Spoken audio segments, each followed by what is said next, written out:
Assalamu alaikum wa rahmatullahi wa barakatuh.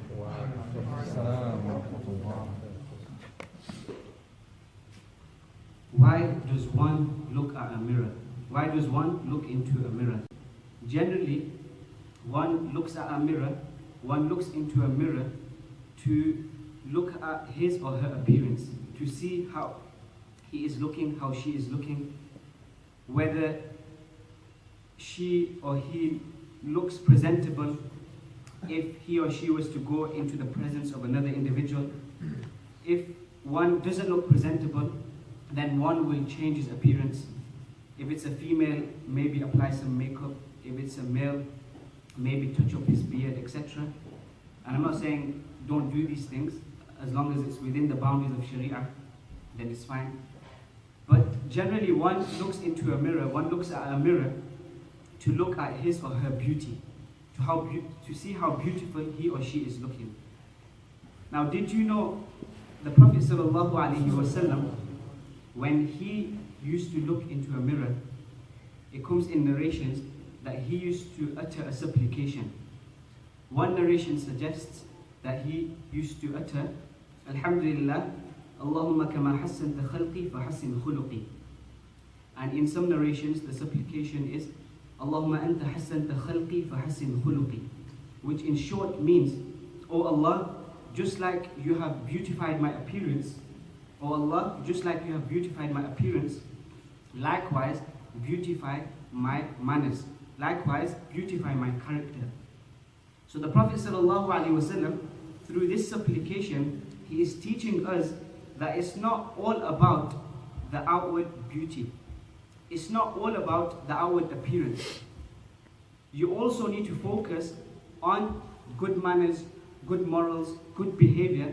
It's also about the inner beauty, and that is good behavior and that is good manners.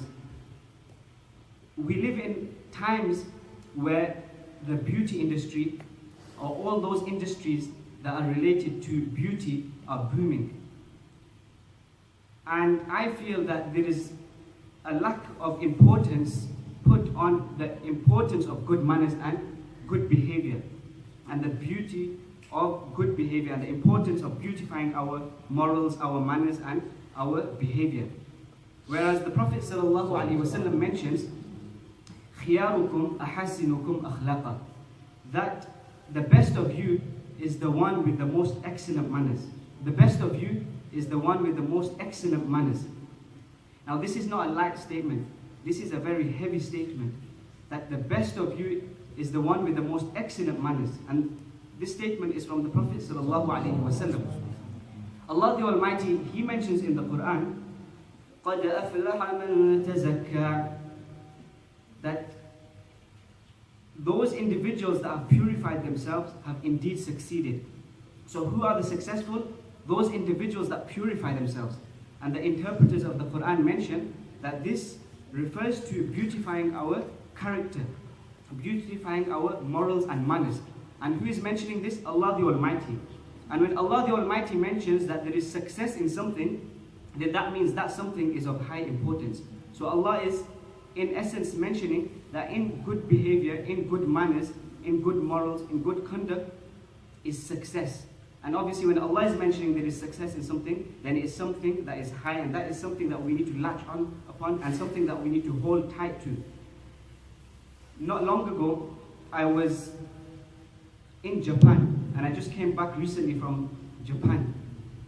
And I was visiting a masjid, and I came across this old individual, an old Japanese individual. And I was told that this Japanese individual, approximately 5 to 6 years ago, he was a non-Muslim, and he was homeless. And close by to that masjid, and it was a very small masjid, there was a bridge, and there was like a water area, and he used to sit there when he was homeless, when he never had shelter, when he never had food, etc., and he was a non-Muslim.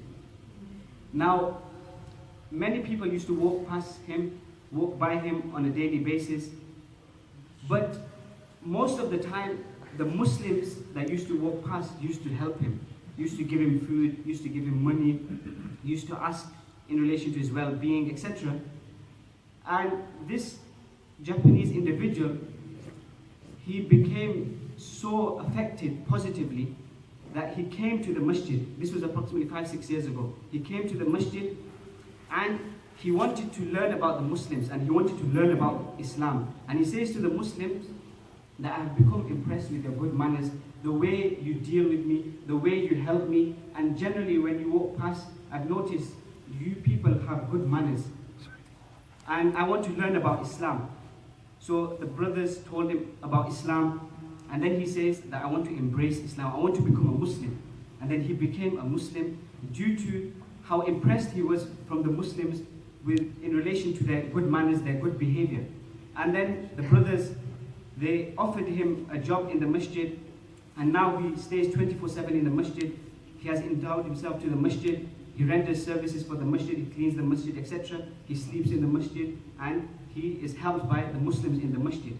So this is a case, an incident of someone embracing Islam due to seeing the good manners of Muslims.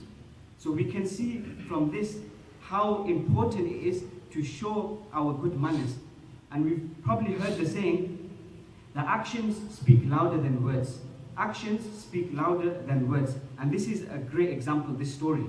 That sometimes we think that when we want to invite others to Islam, when we want to propagate the religion, sometimes we think it's all about talking, but it's not just all about talking.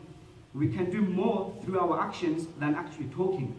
So it's important that we be embodiments of good manners, good behavior, and we always show these good morals, good etiquettes, just like the Prophet ﷺ taught us. I pray Allah the Almighty give us the ability to be embodiments of good manners. I pray Allah the Almighty give us the ability to act upon everything that's been said. Ameen wa akhir da'wana alhamdulillahi rabbil alameen.